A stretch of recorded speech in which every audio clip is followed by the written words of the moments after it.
I don't know, when my oldest daughter was about 19, 20 years old, she went to the bank one day, and the bank teller convinced her that she needed a credit card.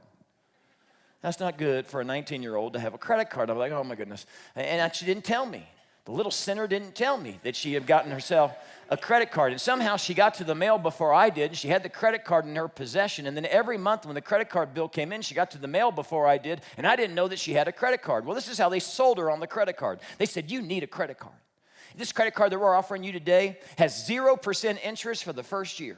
And as long as you pay that card down every time, and after a year you don't have any accumulating principal on that, then you don't have to worry about anything. We're going to give you $1,000 credit line. You can spend $1,000 however you want to, interest-free for a full year. She's like, sign me up, $1,000, I'll take it. She didn't understand how to use a credit card, and because it was interest-free, first month when the bill came in and she'd spend a couple $100 on it, she said, well, I don't have to pay anything. She thought, this is great. This is the gravy train, so she kept on using that credit card. She maxed it out. $1,000. In the month, number 11th month, the 11th month before the interest is accrued throughout the entire year, I go to the mailbox before she does, and I get the mail, and I see something interesting as I'm shuffling through the mail. I see that there's something there from a bank, and it's got my daughter's name upon it. And my wife, being the excellent parent that she is, immediately opens it up to see what in the world is going on. So she rips open and she opens it up. She says, you're not going to believe this, but your daughter got a credit card. I said, you got to be kidding me right now. She got a credit card? I said, well, how's she doing with the credit card? She says she's not doing good with the credit card at all. She's maxed it out. She's got $1,000 debt. And next month, guess what? All the interest that's been accruing over that year is going to hit her. It's over $200. I said, you got to be kidding me. Little sinner went and got a credit card. She said, what are we going to do? I said, I don't know. But the wages of sin is death. Some of you enjoyed that a little too much. I said, all right, we got some options. I said, let's just weigh our options, all right?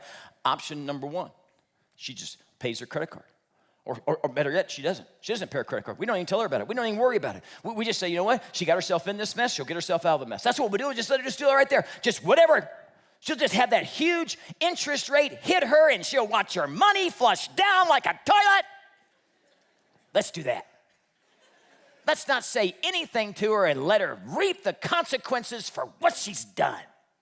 And my wife said, no, I don't want to do that. I said, seriously? How's she ever going to learn anything if she doesn't feel the consequences for what she's done? Well, I don't think that's a good idea. I think it's an excellent idea. She said, is there any other option? Is there any other option? I said, well, I got another option. I could call her on the phone. Say, guess what? Mom opened up your credit card bill. You got $1,000 in credit card debt. I want you paying it off right here, right now, today. Of course, that would have been the equivalent of me calling her and saying, Mackenzie, I want you to make birds swim and fish fly, and I want all cats to die. As awesome as that would be, it would also be an impossibility that she could pull that off. Just the way that it would be impossible for her to pay the $1,000 because she's broke. So I said, option two is not going to work. She's got no money. Let's go back to option one. Christy said, no, I don't like option one. I said, oh, come on. She said, is there another option? I said, I can't think of anything, to be honest with you. She said, well, I've got an option.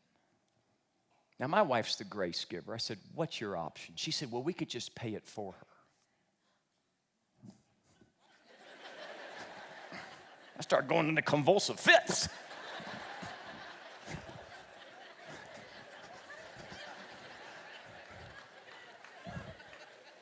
That's a stupid idea. We're not paying that off. She said, now hear me out, hear me. I said, no. She said she can make monthly payments to us. It would be interest-free, and she pays down the debt, and we cut her credit card up. I said, I don't want to do that. And then she looked at me, and she does this from time to time. She says, well, what would Jesus do? Seriously? You're throwing the Jesus card at me? Well, what would he do? He'd forgive the debt. That's exactly what he would do, wouldn't it be? Now, some of you are in credit card debt. Don't come to me. Because I'm not helping you out. That's a privilege that my daughter has because of her mother, okay? I mean, that's just the way. Isn't that what God did for us? He paid all of our debt. But unlike me, he doesn't ask you to give monthly payments to pay it back. He just forgives it completely. And I think when you understand that, when you comprehend the grace of God, why do you think the most beloved song among all people on planet Earth is Amazing Grace? Amazing grace, how sweet the sound that saved a wretch like me. I once was so lost, but now I'm found. I was blind, but now I see.